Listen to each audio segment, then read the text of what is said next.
kebahagiaan rumah tangga itu salah satu tercermin pada hubungan seksual yang baik. Setuju, karena menurutku seks itu nggak cuma reproduksi tapi rekreasi.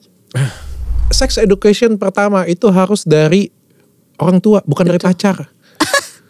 Kalau dari pacar, kalau kalian nggak ngajarin anak kalian, maka pacarnya yang akan ngajarin. Padahal sebenarnya kan laki-laki juga harus pintar-pintar servis istri. Karena yang puas harusnya nggak cuma cowok doang. Kalau dari kalimat itu seolah-olah itu kayak wanita itu, mohon maaf ya, seolah-olah itu pelacurnya si suami, laki-laki.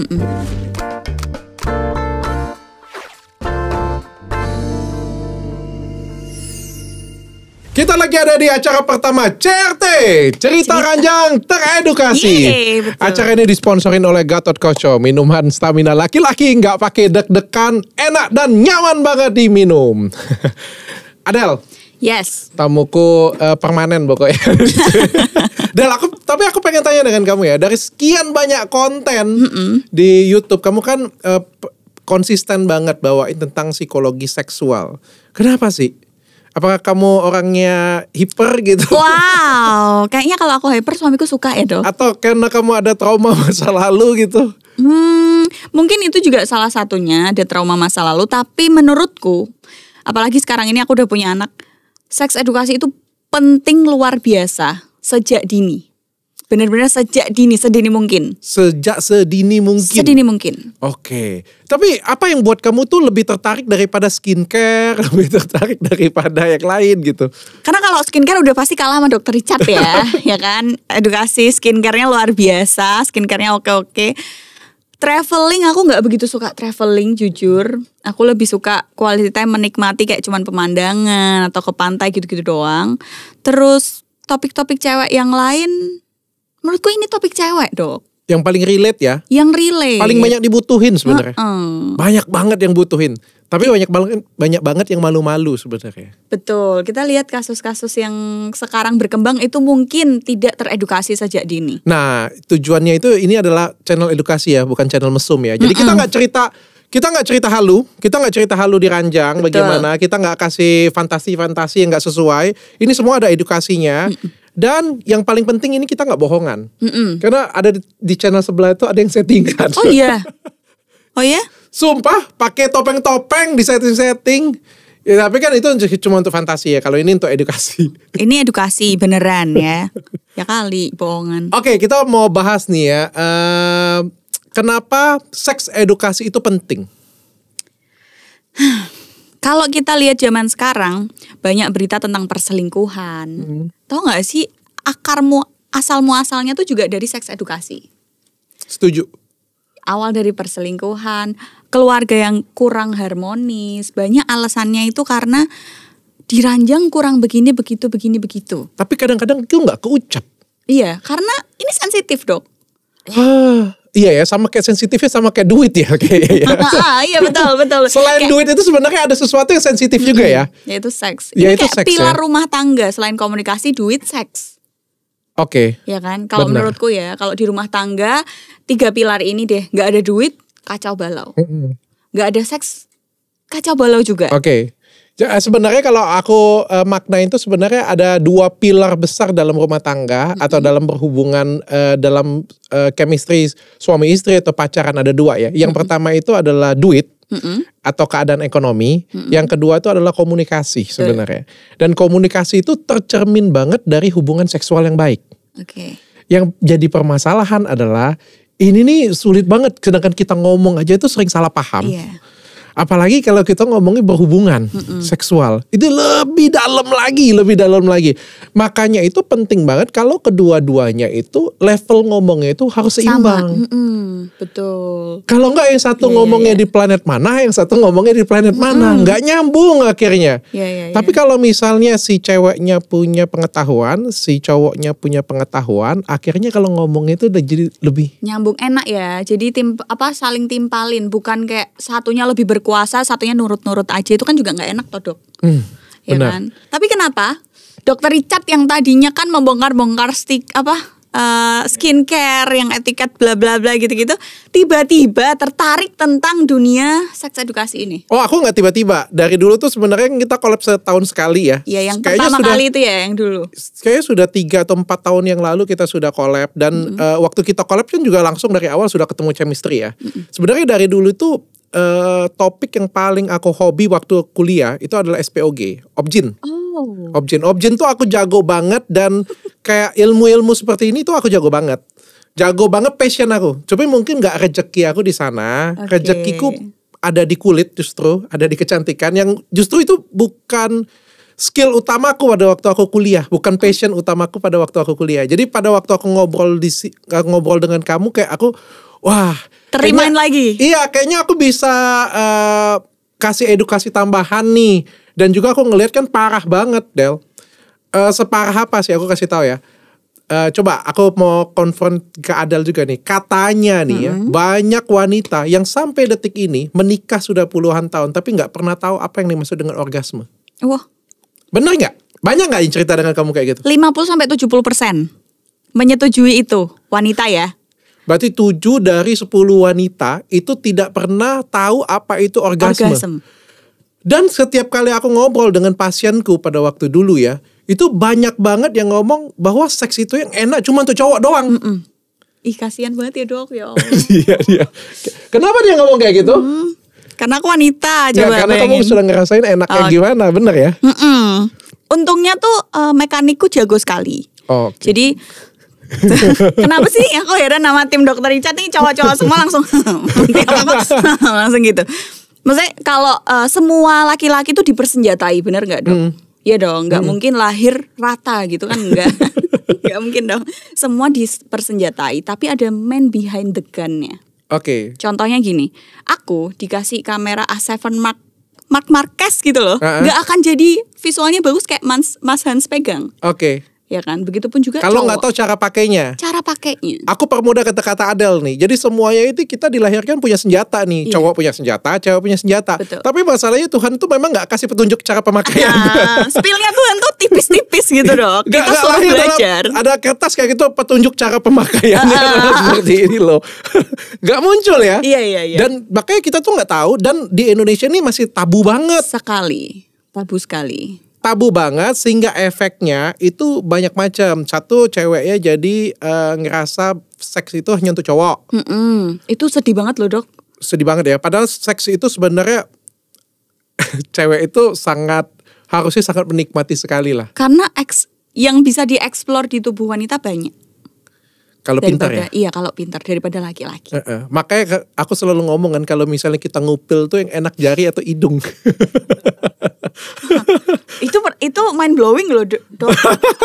Aku langsung mikir, kalau aku ngupil berarti yang tak rasain apa ya pas kena upilnya, iya kan? Iya, yang enak. Iya kan sebenarnya kan. Jadi kalau pintar itu. Yang kedua, kita harus memutus stigma kalau misalnya kita berhubungan seksual itu sakit ceweknya. Itu nggak pinter aja Dok. Wah, siapa sih yang ngomong?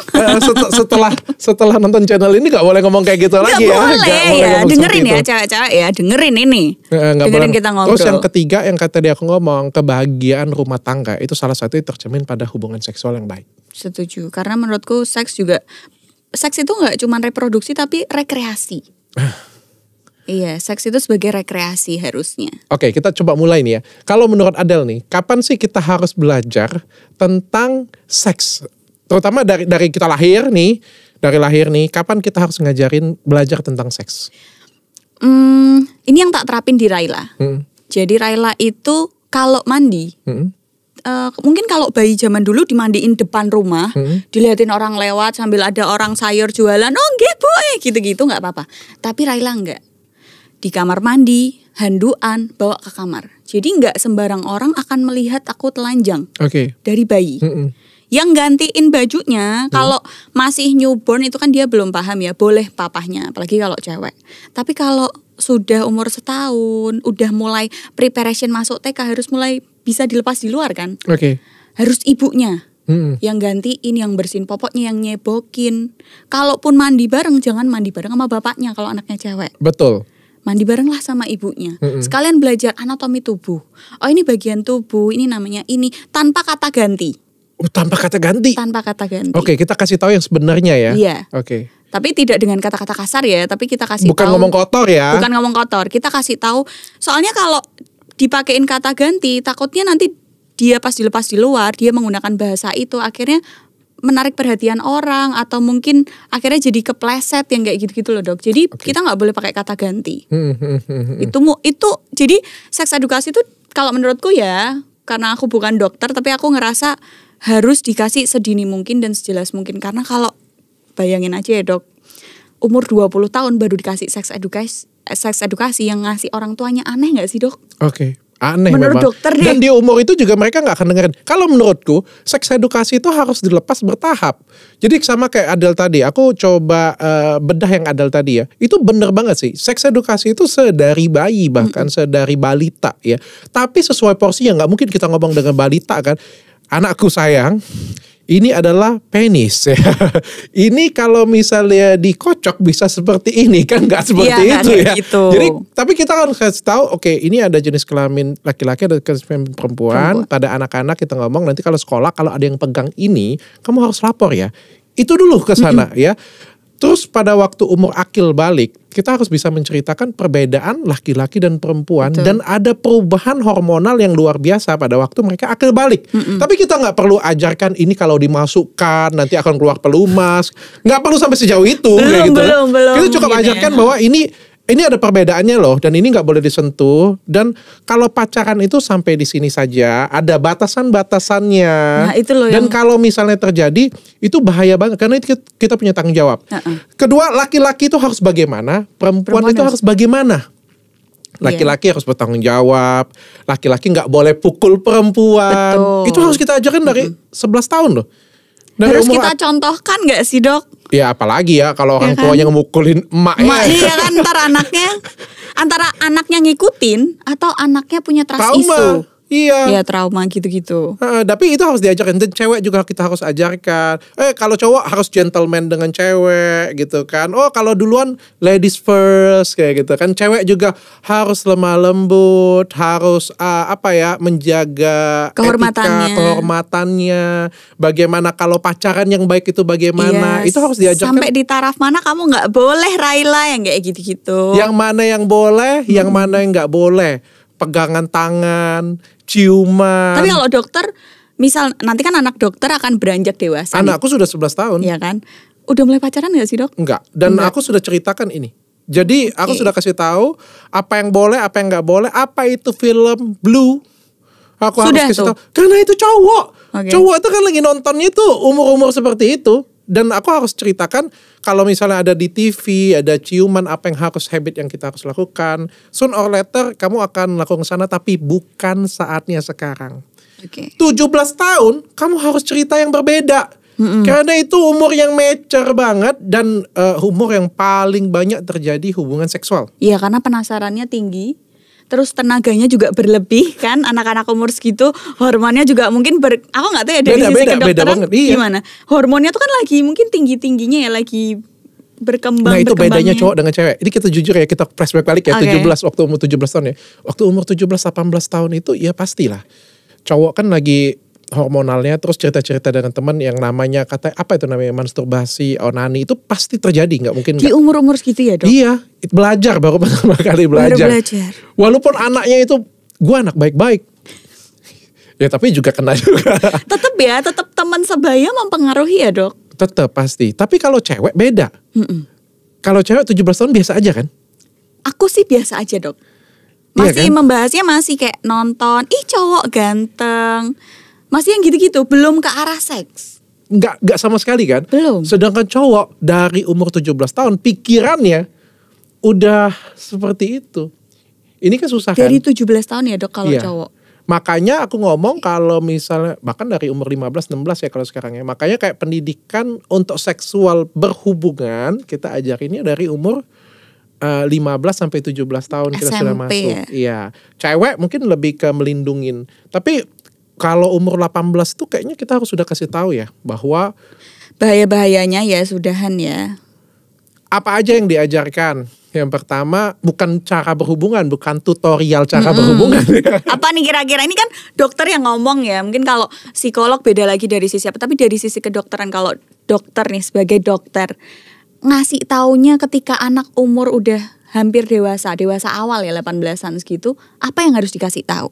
Yang pertama kasih tahu dulu rasa cinta yang sebenarnya itu apa. Kan sebagai orang tua kan pasti ngelewatin dong fase cinta yang sebenarnya itu apa, cinta monyet itu apa, pacaran yang benar itu apa. Habis itu yang nomor 2 yang harus kita kasih tahu tuh resiko, bukan tutorial cara. Dengerin ya Cara ibu. buka celana, cara masukin, cara Itu nggak perlu diajarin ya dok ya? cara oral, apalagi saking gobloknya kan orang tua ya kan. Begini nak ya caranya ya. Enggak ya, itu nggak diajarin ya dok, tapi preventifnya. Tapi kata Adele ini adalah edukasi seksual. Bukan Bu. Edukasi itu disesuaikan dengan umurnya. Kalau pada umur anak-anak seperti itu, yang kita edukasi itu adalah resikonya apa. Kalau kamu melakukan pacaran kebablasan, akhirnya nanti ada hamil. Cewek itu bisa hamil. Yang lalu kita bisa kasih tahu juga kalau misalnya kita sembarangan nih, ada penyakit. Penyakitnya itu adalah ini. Penyakit itu sih yang ya Allah amit-amit. Tapi pertanyaan penting nih dok. Kalau kita ngasih edukasi sesuai umurnya nih, kita udah didik dari kecil dan lain-lain, itu kan udah kita kasarannya kita kekepin, kita lindungi gitu ya. Tapi pertanyaannya, gimana kalau sudah terlanjur dok? Gimana cara ngasih taunya dok? Harus dilurusin. Kalau seperti itu agak susah ya sudah ya. Karena kalau misalnya dia sudah tahu banyak dari orang lain, agak sulit kalau mau perbaikinnya lagi sudah. Makanya aku bilang sex education pertama itu harus dari orang tua, bukan dari pacar. Kalau dari pacar, kalau kalian nggak ngajarin anak kalian, maka pacarnya yang akan ngajarin. Iya, dan namanya bukan sex edukasi. Tutorial edukasi. Langsung itu udah bukan seks. Gak mungkin pacar ngajarin. Bayangin ya, kamu punya anak cewek ya, gak kamu ajarin tentang sex education, gak kamu ajarin tentang alat reproduksi, gak kamu ajarin tentang yang namanya bahayanya ya, maka pacarnya yang akan ngajarin. Pacarnya yang akan ngasih, bukan ngajarin sih. Pacarnya yang akan ngasih malah petaka itu. Yang kalau ini dilakukan, ini enak banget. Iya. Cobain deh. Bukan ngajarin lagi ya dok, tapi ini akan enak banget, ini akan begini. Jadi orang tua di luar sana, maksudnya sekarang kan udah banyak ya, yang di zamanku ini kan udah jadi orang tua. Menurutku juga udah teredukasi ya, harusnya ngasih tahu anaknya benar-benar dari 0 bulan, dari abis lahir. Bahkan kalau aku nggak salah, menurut beberapa penelitian terbaru, anak-anak umur 17-18 tahun di sekolahan itu sudah bukan kata-kata ya, sorry aku ngomongnya, beberapa sudah pernah melakukan. Nggak heran sih dok. Di tahunku 2017 aja, waktu itu aku ngisi seks edukasi ke SD. Mereka tuh sudah banyak, di tahun 2017 ya. Gila gak 2017? Mereka sudah banyak tahu istilah-istilah seks. Dokter gak tahu ya, rempon tahu gak dok? Gak tahu. Gak tahu, di sini gak tahu rempon. Taunya rawon ya. Apa rawon sih rempon? Ya? Apa? Rempon itu seperti, jadi satu cewek di rubung rame-rame. Gila. Itu SD dok, kelas 3 ya. Kurang lebih seperti itulah bahasa Indonesianya kali ya itu. Oh, karena akses untuk media juga kan makin mudah sekarang ya. Dok, itu 2017 dok. Dan anak Gimana SD sekarang coba? pegang handphone sekarang. Jadi secara akses itu terbuka banget. Makanya kita harus benar-benar kayak batasin. Ajarin tuh dari kita sebelum diajarin orang lain. Iya, setuju. Kalau nggak diajarin pacarnya, diajarin temennya nanti. Tapi itu bahaya loh dok, kalau kita nggak ngajarin, orang tua yang nggak ngajarin. Temen peer group itu tuh berpengaruh penting, lingkungannya dia, apalagi sekolah. Karena anak sekolah ngabisin beberapa jam dari 24 jam. Dan dia kan? mungkin temennya ngajarin kan, ini nanti jadi penyakit ya. Nah kalau yang kayak gini jadi hamil, nggak mungkin. Nggak mungkin. Temennya pasti ngomong, itu enak banget sumpah, gue sudah coba. Ayo kita praktek bersama gitu kali ya kalau temennya atau pacarnya gitu. Jadi menurutku seks edukasi pacaran cuma kayak gitu aja. Cukup. Dokter, apa zaman ini kayak gitu nggak sih dok, kayak kalau pacaran nggak ngapa-ngapain tuh dikatain cukup. Pacaran sudah berapa lama kayak gitu? 2 bulan nggak dia apa-apain. Waduh. Sudah di-unboxing belum? Kan makanya aku bilang ya, lebih bagus itu, ini bukan suatu hal yang tabu. Percayalah bapak-bapak, ibu-ibu. Ya aku ngomong ya, daripada kalian ngajarin anak kalian cara ngitung lift jatuhnya itu berapa detik dan kecepatannya berapa, daripada kalian ngajarin sinus kotangan limit apapun itu dan menurutku nggak manfaat pada saat dia dewasa nanti. Tapi yang jelas ini amat sangat bermanfaat dan pasti dia temuin, nggak mungkin nggak? Iya pasti. Ini sangat bermanfaat sih. Dok. Dia harus tahu apa yang namanya dengan bencong, dia harus tahu apa yang dinamakan dengan LGBT, apa yang dinamakan dengan homoseksual, apa yang dinamakan dengan lesbian, dia harus tahu itu. Ya, ini ada data nih, BKKBN, bukan cuma ngitung KB dia. Ada 10% remaja usia 16-17 tahun belum dewasa, belum dapat KTP loh. Di Indonesia lakonin seks pranikah. Kurangnya parenting. Aku nggak percaya angka 60%. Karena lebih ya dong. Karena lebih. Aduh, menurutku harusnya ya cawapres kita yang kemarin tuh harusnya ada unsur seks edukasi dimasukin ke kurikulumnya sih. Daripada kurikulum yang lain-lain. Kenapa? Karena orang tua itu ngerasa kayak ya tadi ya aku ngomong tabu ya. Tabu. Banyak orang tua yang ngerasa ada yang ngomong ke aku gini, Mbak Adel ngapain anaknya dikasih seks edukasi, ntar malah nge-seks anaknya.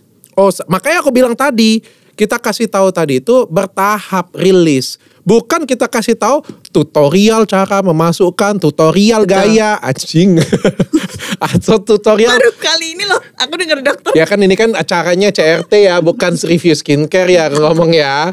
Kita nggak ngomong yang lagi baik-baik ya, kita ngomongnya kan agak gelap ini ya, suasananya juga agak gelap ya. Agak dark. Tapi kita ngomong kan ya bukan caranya oral atau caranya atau fetis, kita akan sesuaikan nih, kita akan sesuaikan. Dan kapan sih kita kasih edukasi tentang pentingnya hubungan seksual?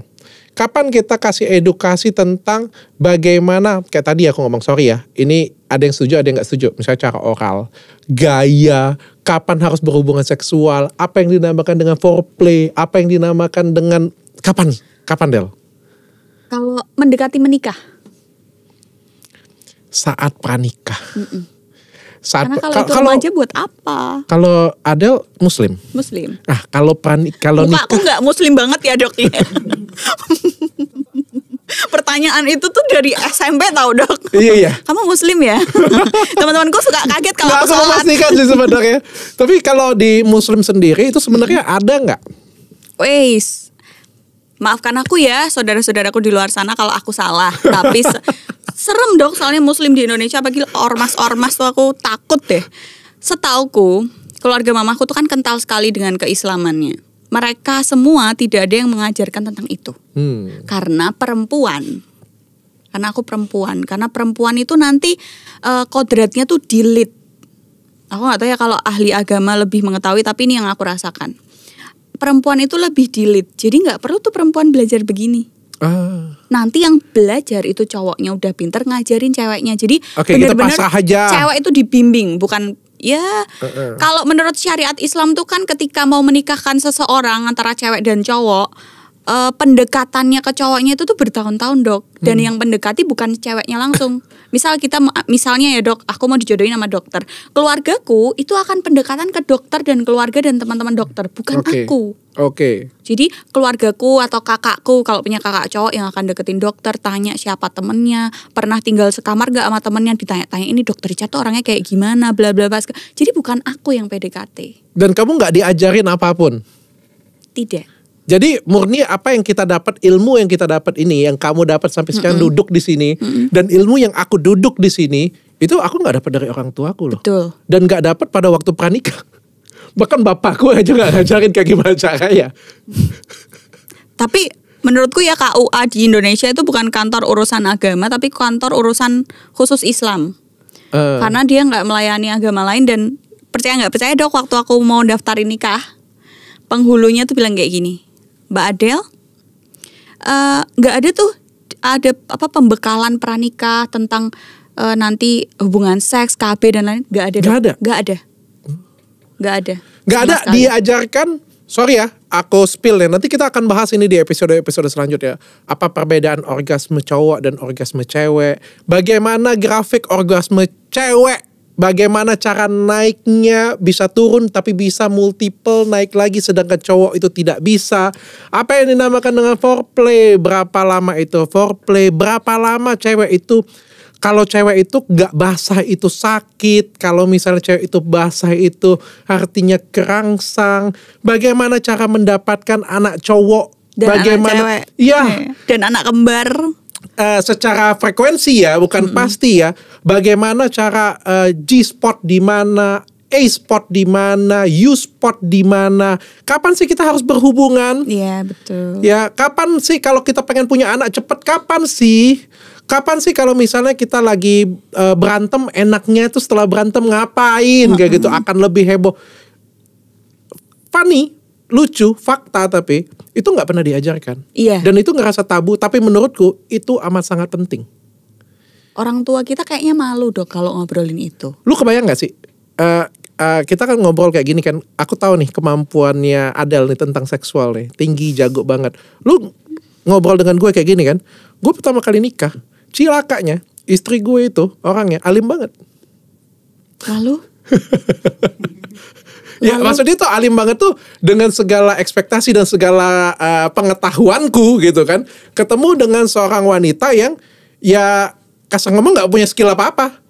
Ketika diranjang ya? Iya nggak benar-benar nggak punya skill apa-apa dan nggak sama sekali Dok. Nggak punya pengetahuan apa-apa. Bener. Sama sekali. Bener. Dan nggak semua orang kan terbuka ya. Cium doang Dok, nggak juga. Maksudnya itu ya benar-benar nggak punya skill, nggak tahu apa yang cowok mau. Kan kayak gini, posisinya kan kalau misalnya kayak Adele nih, kita ngomong expert ya. Aku juga kita ngomong nih karena kita buat acara kayak gini kan artinya kita lebih ada pengetahuan lah, nggak ngomong paling expert lah, tapi ada pengetahuan lah. Bayangin kan kita tahu apa yang pasangan kita mau. Setuju. Tapi pasangan kita nggak tahu apa yang kita mau. Cilaka kan? Betul sih. Cilaka, tapi kan? Kalau dengan orang yang berpendidikan kita pasti akan dokter ngasih tahu dong waktu itu dokter ngasih tahu. Permasalahannya kan nggak semua orang itu bisa terbuka. Mungkin kalau ada orang yang bisa ngomong yang aku sukanya kayak gini, yang aku sukanya kayak biasanya gini. Cewek malu tuh kayak gitu-gitu. Cowok juga banyak yang malu. Cowok tuh bukan malu Dok, kayak menjaga pride. Termasuk gue. Terus akhirnya Dok, di titik mana dokter menjelaskan kalau aku maunya seperti ini? Apa yang setelah membuat dokter bertahun-tahun sadar? sih, kadang-kadang bertahun-tahun. butuh suatu ledakan besar dulu, suatu permasalahan rumah tangga. Ini kenyataan ya. Ada suatu ledakan yang besar atau suatu permasalahan rumah tangga yang besar kayak gitu, sehingga akhirnya lebih terbuka satu sama lain dan akhirnya lebih harmonis. Menurut aku itu adalah fase-fase yang setiap rumah tangga pasti akan lalui. Setuju. Tapi kalau misalnya pengalaman ini kalian tahu dari awal, mungkin ini pasti akan lebih harmonis dan lebih seru banget. Iya, karena seenggaknya kita nggak harus nyicipin jatuh di lubang itu kan. Kita cukup dengar ceritanya aja, nggak usah nyicipin. Jadi seenggaknya nanti kalau kita sudah berumah tangga, kita udah punya bekal nih gitu. Itu satu tuh. Yang kedua, aku ngomong kayak gini ya. Zaman sekarang ini beda dengan zaman dulu. Zaman sekarang ini makin lama makin brengsek. Betul. Padahal sebenarnya pemuka agama makin banyak ya. Gadungan. Aku gak bahas ke sana. Tapi maksudku kayak gini. Harusnya kan kita nih makin pintar, makin beribadah. Tapi kan yang lucunya kita makin lama makin brengsek ya. Jadi kalau dulu nggak ada aneh-aneh, sekarang ada aneh-aneh. Dok, dulu tuh udah ada Dok, cuman sekarang lebih terbuka. Iya, lebih banyak sih. Dulu aneh-aneh itu aib, sekarang profesi. Sekarang profesi ya, Sekarang Dok. profesi. Dan kalau dulu itu kayak merebut suami orang itu suatu aib yang luar biasa. Tuh. Kalau sekarang menjadi prestasi. Iya, bisa diundang ke TV juga ya Dok. Iya gak sih? Salah gak sih aku? Iya, Enggak, benar. Diundang ke TV terus karirnya melejit. Iya kan Dok? Betul. Itu gokil sih, itu KPI gimana sih? Nggak salah. Tapi tanpa itu pun sebenarnya kan dia sudah mendapatkan sesuatu hal yang baru. Misalnya dapat suami orang atau dapat itu bekas dong Dok. dapat harta kekayaan. Suami orang. Tapi tantangan sekarang kan artinya lebih tinggi nih. Kalau kita tidak menjaga hubungan suami istri ini lebih baik dari awal, maka orang lain yang akan memberikannya. Iya betul. Ini tidak hanya ke cowok ya, aku ngomongnya. Ini kayak kalau ada yang ngomong, Dok ini lebih ke cowok aja. Enggak loh. Sekarang ini banyak juga cewek yang, mohon maaf ya, selingkuh. Setuju. Dulu cowok itu, kalian boleh catat omonganku 20 tahun lagi. Percayalah, kalian akan ngomong kata-kataku ini benar dan aku tuh visioner. Kita catat ya Dok. Kita catat. Aku ngomong kayak gini ya. Banyakan mana yang selingkuh, cowok atau cewek? Cewek. Yang selingkuh? Iya, cewek. Gimana itu? Karena kalau cowok gampang ketahuan, cewek pinter. Oh iya, memang kurang ajar. Gak bercanda sama sih dok. Enggak. Tapi pinteran cewek. Aku ngomong kayak gini, dari zaman dulu yang hobi selingkuh, yang ke cewek ya, ke pasangan ya, bukan selingkuh hal yang lain-lain ya. Tapi kalau misalnya dari dulu kan selalu ngomong yang tidak setia itu kan cowok, ya. Yang setia itu kan cewek. Kodratnya kan seperti itu, ya. Makin lama, makin banyak cowok yang nggak setia nih, katanya seperti itu. Tapi kalau dilihat zaman sekarang makin banyak juga cewek yang selingkuh, bahkan pada saat pacaran. Karyawanku banyak banget kalau misalnya ketawa cekikik cewek, cowoknya 2, cowoknya 3. Setuju. Itu nggak jadi tabu lagi loh. Cewek itu punya selingkuh pacarnya banyak. Zaman sekarang. Artinya dia sudah mulai geser nih. Cowok yang selingkuh tambah banyak, cewek yang selingkuh yang tadi itu nggak ada. Sekarang jadi ada nih. Ya. Dan dulu kalau misalnya orang yang ibu-ibu yang sudah menikah terus ketemu dengan berondongan, dulu itu nggak ada. Sekarang menjadi ada. Dan ke depan soon or later ini pasti akan jadi banyak. Setuju. Banyak yang cowok-cowok dipelihara gitu ya dok. Jadi ini bukan cuma cowok yang selingkuhnya itu jadi lebih sering, jadi lebih banyak. Tapi si cewek pun ini angka pertumbuhannya juga naik. Sebenarnya tuh alasannya apa sih dok kira-kira nih menurut dokter? Nah salah satunya adalah ini. Seks ini tadi. Salah satu yang utama atau gimana? Komunikasi, seks, pertama nomor 1 memang kadang-kadang bangke ya, memang orangnya bangke aja ya. Maupun mau diedukasi apapun, mau dikasih enak apapun, memang orangnya bangke ya susah juga kita ngomongnya. Tapi juga kita nggak menutup kemungkinan karena edukasi yang seksual yang tidak merata, nggak dapat kenyamanan yang sama sih. Oke. Mungkin kalau tadi timnya dokter ada yang bilang, aku nggak nge-seks sama pasangan kalau lagi berantem. Berarti mungkin berarti mungkin kan gairah seksnya turun atau tidak sesuai fetis, tidak sesuai ekspektasi. Tapi bukannya kalau selesai berantem itu hubungan seksual pasti jadi lebih wow gak sih? Coba ulangin kata-kata dokter, selesai berantem. Iya. Dok, selesai berantem. Berarti berantemnya sudah selesai, bukan lagi berantem. Coba ya kalau lagi berantem ya, ajak. Berantem selesai. Percaya gak? Dok. Cobain. Sekali-sekali, tapi berantemnya jangan berantem lagi hebat banget ya. Itu jadinya baku hantam ya. Kayak berantemnya tipis-tipis kayak gitu, yang lagi cekcok dikit. Jangan cekcoknya lagi berat-berat, lagi lempar-lemparan lu ini ya. Kalau kayak beda-beda kayak gitu punya dikit kayak gitu punya. Mami ini lagi ngomel-ngomel kayak gini punya, aku cium deh kayak gitu punya kan. Oh, ringan-ringan ya. Kalau itu ringan. Udahlah jangan ngomel-ngomel atau yang lagi ya udah maaf atau kayak gimana tiba-tiba langsung ajak kayak gitu punya, langsung selesai di end. Cobain. Aku antara setuju nggak setuju tuh dok. Separohnya aku setuju karena itu berantem ringan, kayak cuman kamu tuh loh anduk kok ditaruh di sini terus langsung digotong keranjang bla bla bla. Mungkin ceritanya seperti itu. Tapi kalau berantemnya udah agak berat dikit tapi nggak berat-berat amat terus langsung dikasih hubungan ranjang. Aku gak bisa cerita karena aku jangan berantem. Coba kamu aja cerita. Terus aku jadi sering berantem gitu. Enggak, tapi ini cerita orang-orang. Kalau tidak selesai dibicarakan, coba selesaikan di ranjang. Ya kan? Tapi itu akan jadi bumerang untuk kita. Masalahnya selesai, tapi hati kita nggak selesai. Oh, okay. Masalah intinya di dalam hati kita itu belum keluar, belum tapi selesai. Bisa jadi selesai loh. Karena ini ada penelitian, ternyata setelah laki-laki keluar spermanya dan setelah perempuan itu orgasm, justru kalau ngomong, kalau minta sesuatu itu jadi lebih gampang. Betul, di solonya lebih gampang, lebih halus, lebih minim bentak-bentakan gitu ya dok. Iya, lebih kayak minta dengan cewek juga. Ini kalau dengan cowok triknya katanya ya, kalau minta dengan cowok itu percis sebelum berhubungan. Ya ada beberapa kayak gitu punya. Lebih mudah dapat. Tapi kalau minta dengan cewek, pas sudah selesai berhubungan, lebih mudah juga izinnya keluar. Kenapa tahu nggak dok? Kenapa kok kalau sama cowok harus sebelum? Persis sebelum kan? Ada rasa kepengen, jadi kayak oh iya, sudahlah. Ya udahlah, ayo biar cepat gitu ya dok ya. Iya nggak? Mungkin ya. Dan itu waktu dopaminnya lagi ngumpul banget.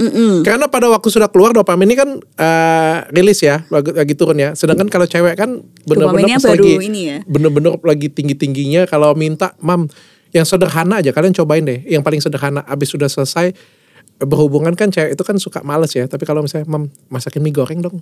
Dimasakin. Langsung Biasanya ya? kalau enggak itu biasanya tuh kayak males gitu kan, mager, masak sendiri aja. Coba.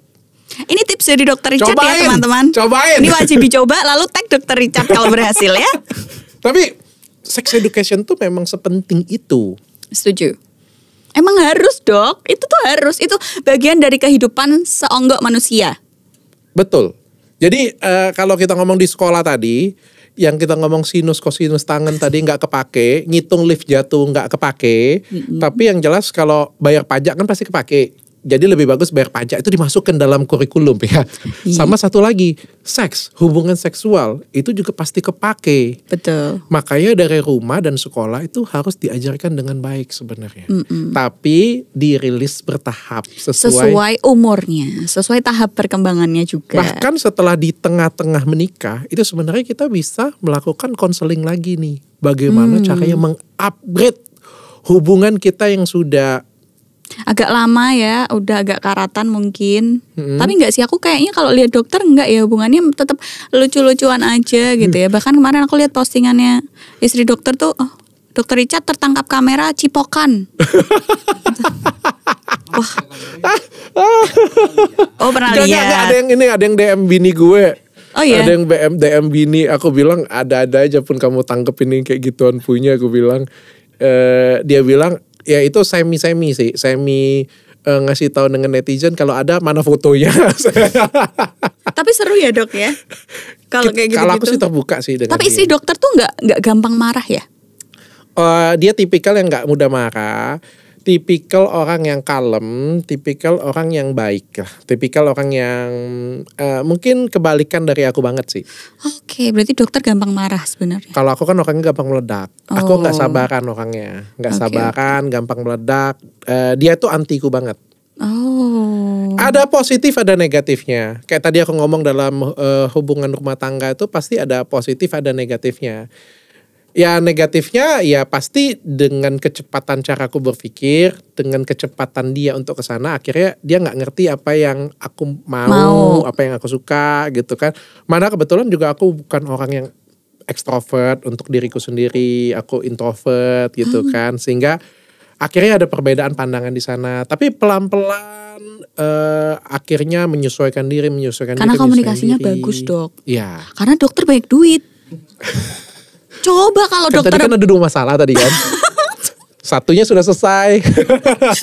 kalau nggak katakanlah nih di dalam rumah tangga kalau duitnya nggak ada pasti nggak jauh-jauh deh masalahnya tentang duit. Tapi kalau duitnya udah tenang, udah ayem, masalah kecil tuh bisa hilang, masalah besar jadi kecil. Iya betul. Tapi kalau nggak ada duit, masalah kecil aja jadi besar dong. Betul. Ya kan? Betul banget loh, itu. teman-teman. Betul banget. Paling sering itu. Ya aku contohin kayak gini ya contohnya. Dia beli tas Dior. Ya dia beli tas Dior itu 109 juta. Ya. Itu Terus duit ya dok ya? dia masukin kan kita kan lagi seminar di luar negeri ya, ada peniti kan masukin kita. Masukin tembus peniti itu baru beli sumpah. Tembus peniti itu di tas Dior itu. Tek. Baru beli pakai pertama kali tembus karena peniti itu tembus kayak gitu punya. Tup dia cabut kayak gitu punya. Itu kalau misalnya suaminya ya atau dalam rumah tangga permasalahan masih Ekonomi. ya itu menjadi hal yang lu bego ya kayak gitu punya. Si istri juga aduh kayak gini punya, dan pengaruh ke mood akhirnya jadi berantem. Iya. Tapi waktu di situ aku ngeliat ya udahlah nggak apa-apa, aku bilang aduh kayak gimana ya udahlah nanti cari lagi yang lain. Karena masih bisa beli lagi. Coba kalian. Atau aku sih kayak gini ya, atau piring nggak bisa jatuh pecah gitu kan. Itu piring kesayangan ayah itu, katanya kan ayah beli. Ini belinya mahal. Kalau Jadi dokter masalah Richard, itu. kalau dokter Richard, Ya udah yang penting nggak kena tangan kamu. itu bedanya. Bawa duit tuh di situ. Jadi teman-teman kalau ada pacar kalian ngajak nikah belum punya apa-apa jangan mau. Apalagi orangnya pemalas, cowok pemalas nggak mau kerja, ngandelin harta orang tua doang atau apa namanya? Kalau orang tua meninggalkan apa? Warisan. Jangan mau. Nggak apa-apa dia mungkin ekonomi pas-pasan tapi mau kerja oke. Tapi kalau udah nggak mau kerja ekonominya begitu-begitu aja, itu piring jatuh tadi kalau dokter Richard, yang penting tangan kamu nggak kena, sayang sini aku obatin, sini aku bersihin, udah panggil mbak aja buat bersihin. kalau Anda duit ekonominya nggak segitu, berantem. Dan akhirnya gitu. jadi masalah, dan itu juga pengaruh ke salah satu hubungan seksual juga pasti pengaruh. Iya. Pengaruh ke mood kan. Akhirnya jadi turun ya. Iya, nanti kan hasrat. kita ada bahas-bahas juga tuh kayak bagaimana cara meningkatkan gairah seksual, mungkin untuk next episode ya. Kalau misalnya terlalu capek, lu capek nih, ringkes rumah nih, beresin nih, terus ngurus anak juga nih, cuci baju, ngepel, Masak. itu kan yang jadi permasalahan kan. Kayak Iya. gimana kiranya kamu malam ketemu dengan suami itu tampil on. Sedangkan mood aja tuh pun gak ada. Udah capek ya kan ngerjain pekerjaan rumah, lelah, belum anak tantrum, GTM dan sebagainya, terus malamnya harus dituntut untuk membagiankan suami, servis. Kalau dokter tanya aku, itu balik lagi ke kesiapan menikah. Orang-orang zaman sekarang kadang nggak siap nikah, cuman mau ikut hype-nya nikah aja. Ya kan, jadi Supaya gak ngomongin tetangga. saudara kalau kumpul kapan nikah supaya nggak kayak gitu. Atau kepancang tuh apa, kepatok, udah lama pacaran ayo nikah. Akhirnya menjadikan kehidupan rumah tangga yang seperti itu tuh di dia jadi beban banget. Padahal ya itu resikonya menurutku ya. Kalau dokter nanya aku nih, aku memberikan pendapat, menurutku itu kesiapan menikah dan tidak siapnya aja. Oke. Kalau orang nggak siap kayak gitu akan kaget. Kamu tuh, padahal kalau orang siap nikah dan tahu tentang edukasi seperti itu, mereka akan sadar diri kalau ya ini emang istri kayak gini nih. Kalau kamu nggak mau kayak gini, kamu ngobrol sama suamimu. Kita bagi tugas. Aku cuma ngurus anak dan masak. Misal suami yang pulang kerja nyuci baju bla bla bla. Kerja sama di dalam rumah tangga. Nah, aku juga pengen matain stigma itu sebenarnya sih. Di CRT ini aku pengen matain stigma itu, paling enggak hanya untuk di hubungan seksual ya. Kalau di rumah tangga ya, kita kan ada Asian value ya, silakan aja, nggak jadi masalah ya. Yang kamu cerita tadi. Tapi dalam hubungan seksual, aku pengen mematahkan stigma itu. Karena itu menurutku stigma yang salah. Okay. Stigma yang cowok harus ngapain, cewek itu harus bagaimana. Itu Cewek tuh, harus servis, cowok harus menikmati sebagai raja. itu salah. Stigma seks yang benar itu adalah stigma seks yang di barat, di Eropa, di barat. Karena semua equal. Oke. Lu nikmat, gue nikmat semua. Jadi semuanya tuh nge-please. Makanya bagi orang yang pernah main dengan, salah lagi ngomong gue, atau pernah cobain bule, ya pasti berbeda dengan orang cowok Indonesia.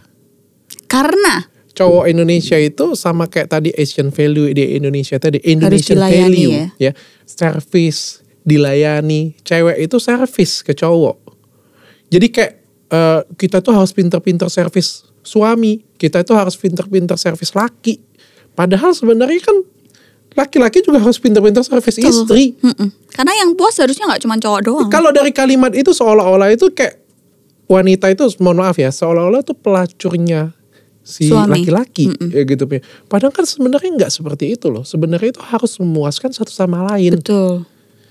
Equal gitu itu. Tapi Kalau orang Indonesia susah tau dok dikasih tahu begitu. Apalagi yang basic agama tertentu itu kan istri harus melayani suami. apapun itu, si istri harus punya mindset tersebut, laki-laki harus punya mindset tersebut. Sehingga apa? Akhirnya tuh karena itu satu siklus yang luar biasa. Contoh kayak gini aku ngomong dengan kalian ya. Kalau suaminya selalu berpikir istri servis suami. Hebat deh istrinya. Hebat, jago banget istrinya servis dengan suami. Padahal istrinya itu nggak ngerasain enaknya. Kita nggak. Lu bayangin kalau istri itu yang hebat tadi itu ngerasain enaknya. Itu skillnya jauh. Jadi kayak super saya 1 tiba-tiba dia jadi super saya 2. Super saya? Kenapa dokter ibaratnya super Bener gak? saya dok? Aku ngomong kayak gini ya, Adel ya contoh ya. Ini Okay. pengalaman pribadi ya, Adel ya. Pasti kan punya pengetahuan dan pengalaman lebih tinggi. Jago dengan servis suami kayak gitu kan. Super saya. Tapi kalau kamu lagi terangsang, lebih jago gak? Oh iya betul. Lebih menikmatin gak? Suamiku jadi makin senang. Super saya 2, 3 langsung kan? 10 dok. Jadi iya. Yang tadinya itu biasa aja jadi lebih sepenuh hati, ngerti gak sih? Betul. Jadi sepenuh hati kan kayak gitu. Jadi kan? eksplorasi gitu loh dok. Nah. Jadi kita nggak usah disuruh, bisa nih kita. Nah, artinya itu kan siklus. Ketika si istri servis suami, tapi suami servis istri, itu siklusnya itu jadi luar biasa gitu. Jadi rodanya loh. muter terus gitu iya, ya, Dok, ya. gitu. Oke. Bukan sekedar pikirannya itu kalau kayak istri servis suami. Jadi kayak kalau aku nonton film di Cina zaman dulu tuh kayak gitu tuh. Suami buka celana, masukin goyang-goyang, selesai keluar. Itu kayak buang sampah gak sih, Dok? Iya. Makanya kita jangan seperti itu. Mari kita edukasi masyarakat Indonesia, nonton episode ini sampai selanjutnya. Dan jangan lupa acara ini sponsorkan oleh Gatot Kaca, minuman stamina laki-laki. On, tanpa deg-degan, tanpa pusing, dan enak banget. Minumnya 1 kali aja, tahannya sampai dengan 3 hari. Sampai Mantap. ketemu lagi. Episode selanjutnya kita mau bahas apa ya? Cara meningkatkan gairah seksual. Seru sekali. Thank you semuanya.